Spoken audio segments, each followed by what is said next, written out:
Good morning বন্ধুরা, তোমরা সবাই কেমন আছো? সকাল হয়ে গেছে, এখন সকাল 8টা বেজে গেছে।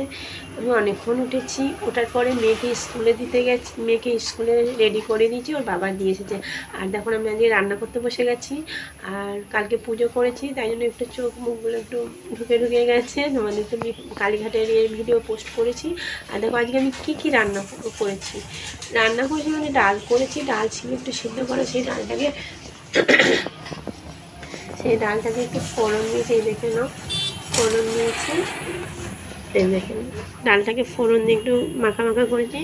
আর ঢ্যাঁড়স আলু কেটে নিয়েছি, ডিম দিয়ে ঢ্যাঁড়স আলু তরকারি করবো। দেখো ডিমটাকে নিয়ে নিয়েছি আর ডিমটাকে ভালো করে ভেজে নিয়েছি। দেখো এবারে এই ঢ্যাঁড়স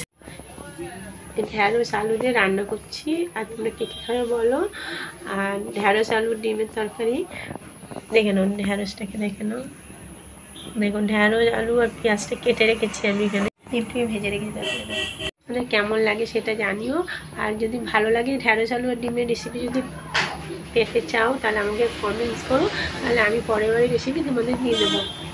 ওটা কাতলা মাছের ডিম আছে। ঠান্ডা লেগে গেছে কালকে। তোমরা সবাই ভালো আছে তো? টাটা।